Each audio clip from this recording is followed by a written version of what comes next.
On December 31st, 2019, the World Health Organization China Country Office was informed about a novel coronavirus outbreak in a seafood market in Wuhan.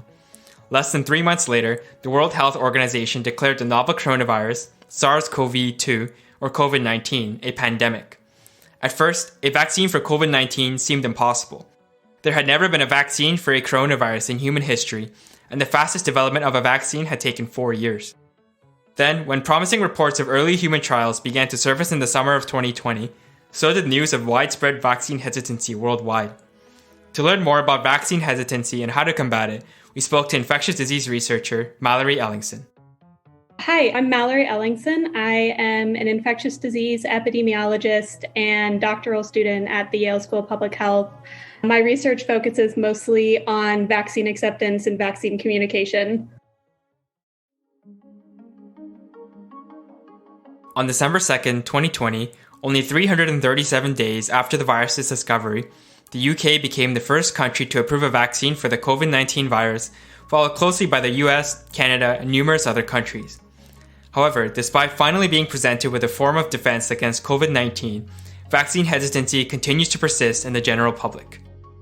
So I think it really depends on how you define or think of vaccine hesitancy. I think what pops into most people's minds immediately is the idea of the anti-vaxxers, the people who you see out protesting who are, vehemently anti-vaccine.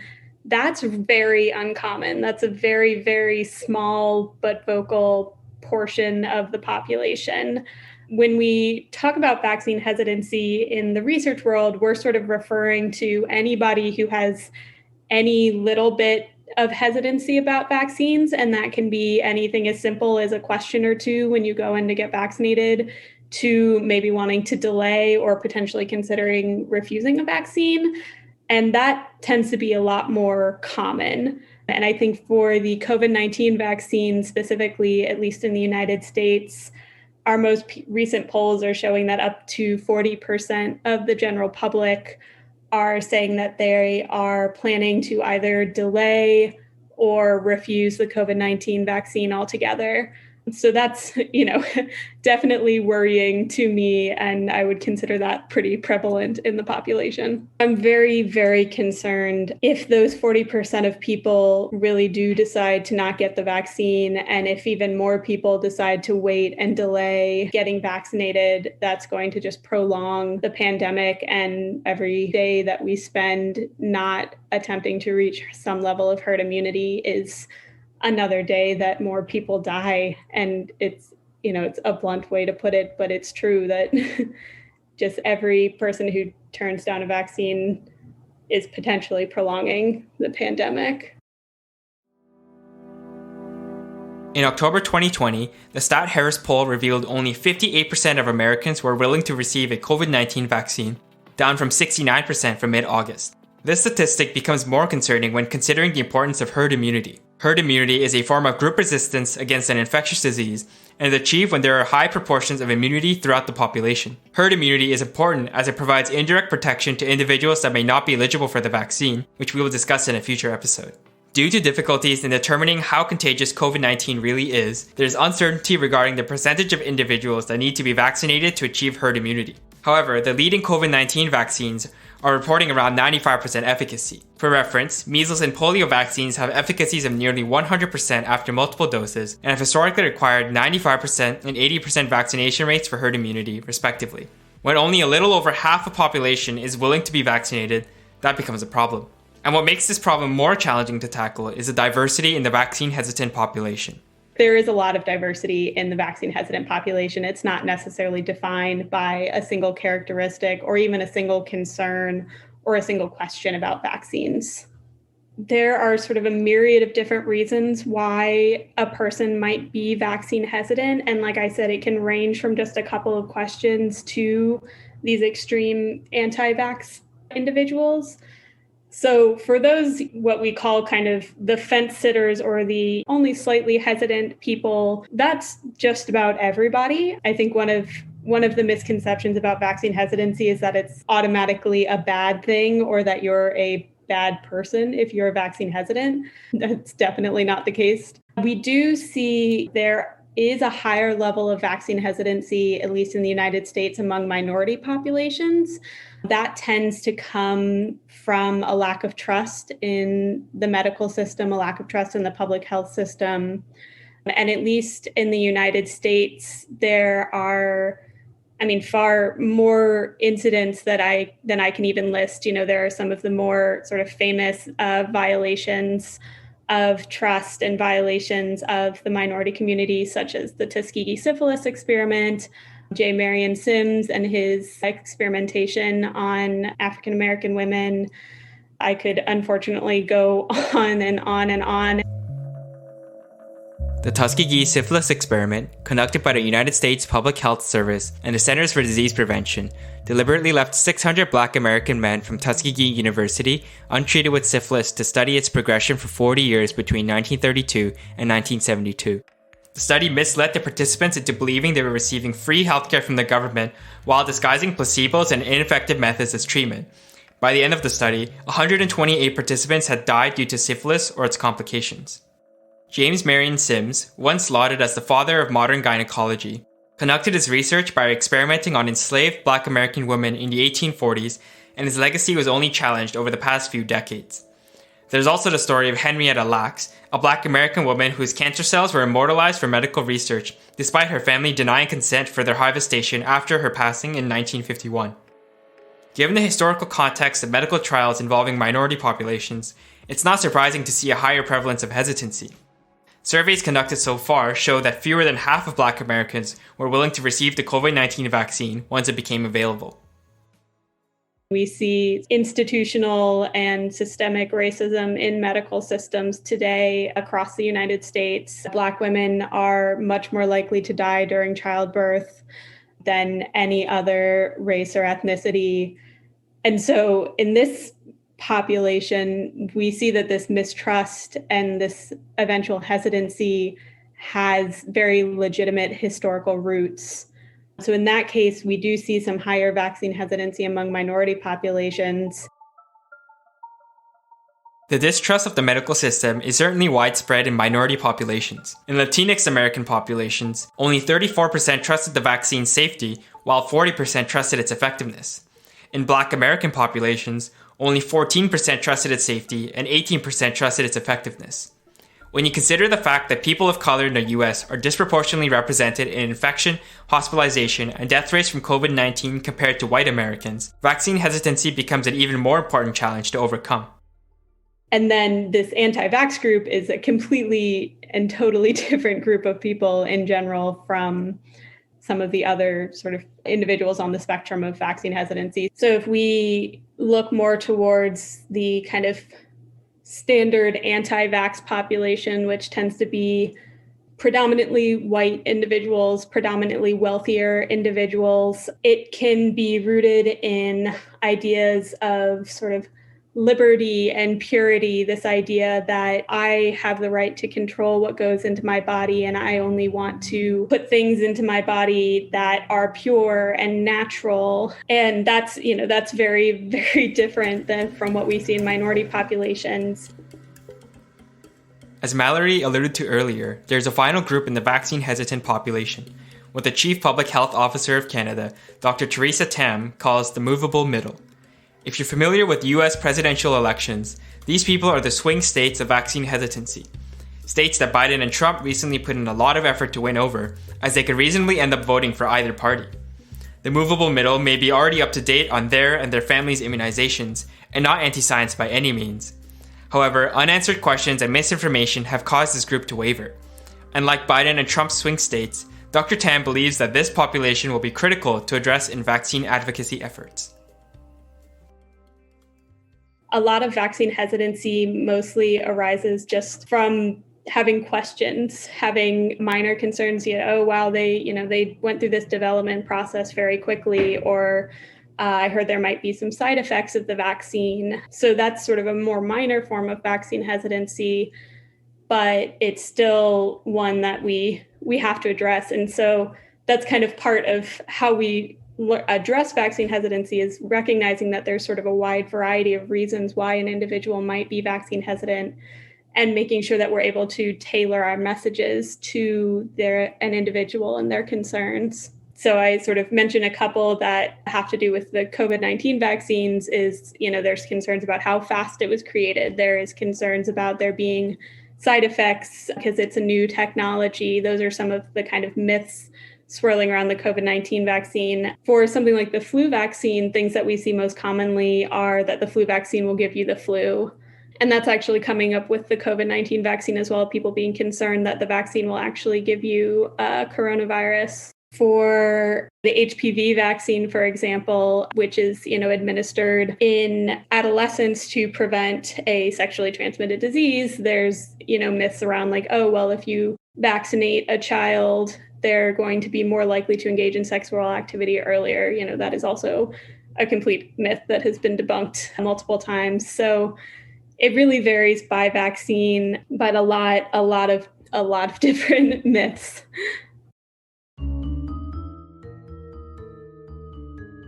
And of course, we can't forget about the myth that started the whole anti-vaxxer movement, that the mumps, measles, rubella vaccine, or the MMR vaccine could trigger autism in children. Needless to say, that myth has also been debunked by numerous studies and was retracted from publication.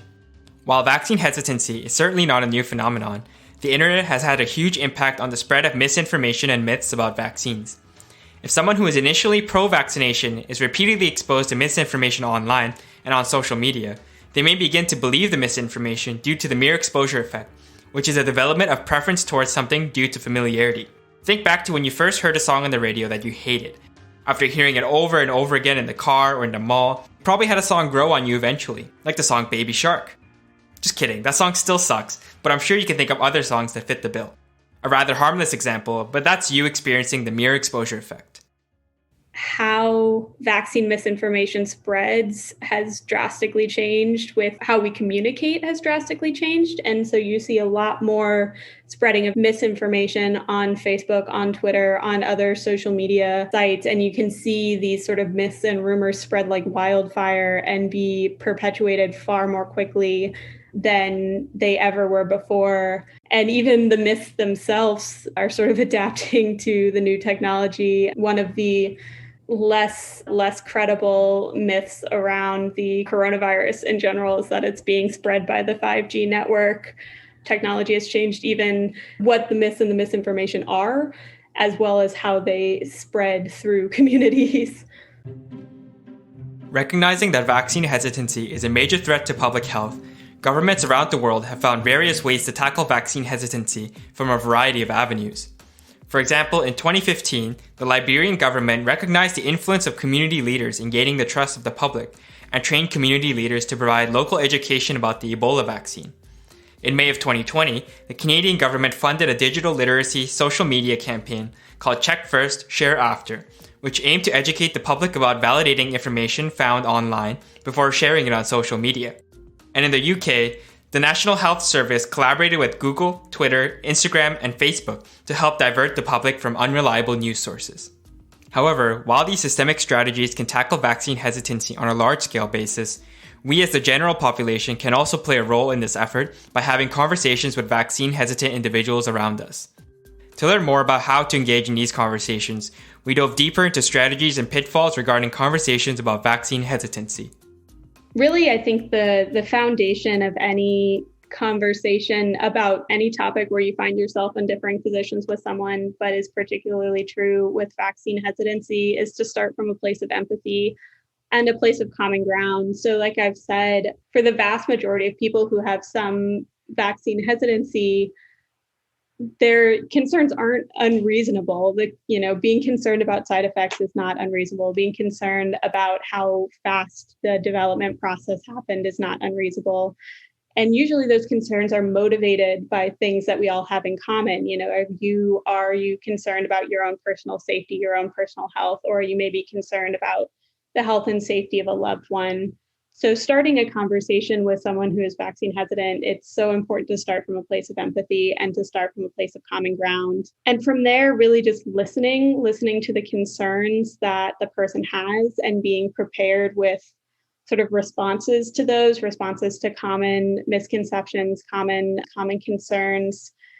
And I think another important thing is to share your own personal experience and your own personal thoughts. That goes back to empathy and finding common ground and just sharing sort of your own, you can share your own risk benefit calculation, like why, if you've received the vaccine, why you chose to receive the vaccine, or if you haven't, why when your time comes, you plan to receive the vaccine, what is the risk benefit calculation that you're making in your head, so that kind of can also share with them some information about how they may make their own risk benefit calculation.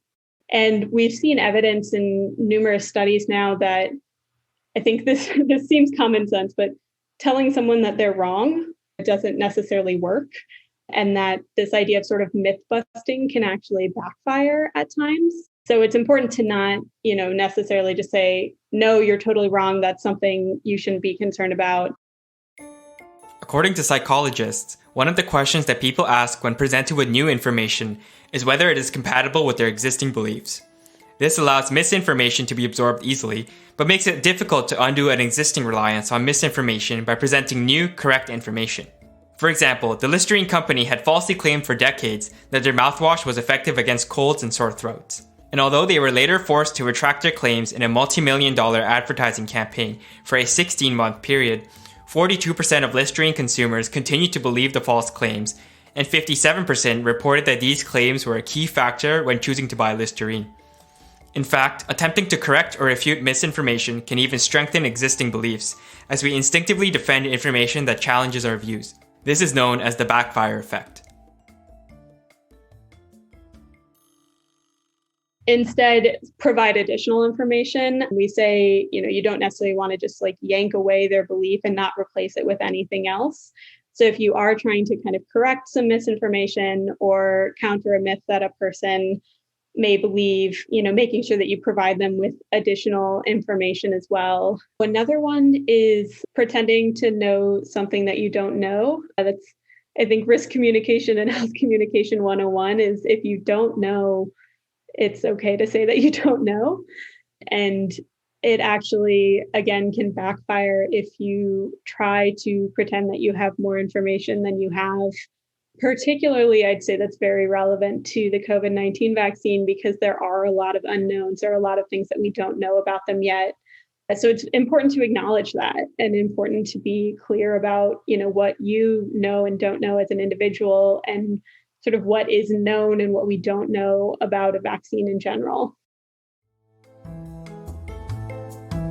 It's also important to recognize that while these strategies can be implemented in any conversation about vaccine hesitancy, we may have varying degrees of success when engaging in these conversations, depending on the vaccine hesitant individual and their reasons for being hesitant. For example, the top 2 reasons for COVID-19 vaccine hesitancy in Canada are concerns about its safety or efficacy. Someone with these concerns may be swayed if their concerns are addressed with the right information. On the other hand, for the 9.7% of hesitant Canadians that do not believe in vaccines in general as a concept, it may be more difficult to convince them to first believe in vaccination and then also receive one. I've had some, just in personal conversations with friends and family, some extremely successful conversations where it was perhaps somebody who was open to the idea of vaccination, but perhaps was just had a few questions and a few concerns, and it really just took some reassurance. I have also encountered people in which I did not succeed personally. So it can really depend on sort of where a person is on the vaccine hesitancy scale. It can also depend a lot on sort of, are you the most appropriate messenger for this person? And that sort of ties back to this idea of trust being so central to vaccine hesitancy. So if it's someone who does have trust in the system, trust in sort of medical professionals, I would kind of send them to the CDC in the States, or y'all are in Canada, right, to the Canadian equivalent. A lot of my previous work has been working with pregnant women and vaccination during pregnant women. So I may turn to resources provided by the American College of Obstetricians and Gynecologists as potential, further resources. For a lot of people, their healthcare provider is their most trusted source of information. So I say that a lot when I'm having conversations is, here's what I know and what I think, but go and chat with your doctor about this, or go and chat with a nurse or a midwife. And that can be another great resource of information for people. If it is someone who doesn't necessarily turn towards the medical system for their information, finding community resources, finding community leaders who are pro-vaccine, that varies a lot. So I don't necessarily know that I have immediate examples, but depending on sort of where you are and what community you're in, maybe you can be aware of other non-traditional health sources of vaccine information that you can also turn people to. And lastly, I think personal experience can be extremely helpful. So either your own personal experience or the experience of someone else in the community, sharing that can also help get the message across. The concept of being or finding the appropriate messenger is key in conversations about vaccine hesitancy. Many members of the Wrigley community in Canada's Northwest Territories are looking to Premier Carolyn Cochrane and Chief Public Health Officer Dr. Cami Condola to take the vaccine first. And Chief Stanley Sanguez of Jean Marie River is calling for community health nurses to come educate his community. It's hard to undo a long history of oppression and mistreatment, so it's important that we take these factors into account when trying to relay information about the vaccine. And this goes for all vaccine-hesitant individuals. We should try to understand and empathize with populations that have fears about the vaccine for any reason. When we're pursuing these difficult conversations, we should also remember to take care of ourselves. These conversations can be highly demanding, and if unsuccessful, can make us feel that we have very little control over the situation. I think it's important, if you find yourself kind of engaging in these conversations and finding them to be very difficult, to also give yourself the space to kind of recover, because it's not easy. Even if it is someone who's a little easier to convince, it's a lot of emotional burden to try and sort of have any sort of discussion with someone who you strongly disagree. So if you need to ever take a break and just step back and say, okay, let's continue this discussion another time, or need to consider that maybe you're just not the person who's going to be able to convince this person to get vaccinated. That's also something important to consider in any sort of difficult conversation or form of communication. We hope that this episode helped in giving you a better understanding of vaccine hesitancy and empowered you to feel ready to engage in conversations with vaccine-hesitant individuals. Although these conversations can be difficult, you can make a big difference for someone and the people around them. Good luck out there, and remember to also take care of yourself. Thanks for listening to this episode of #Health. Keep an eye out for the second episode in this series, where we will discuss the creation of and mechanisms behind mRNA vaccines and answer some of the most common questions about the COVID-19 vaccine. If you enjoyed listening to our podcast, please consider giving us a rating or a review and subscribing to our show. You can also follow us on Instagram or Twitter at #HealthPodcast or like us on Facebook. This episode was written by me, your host, Patrick Kim, produced by Mary Nguyen, and edited by Mary Nguyen and Hugh Kim.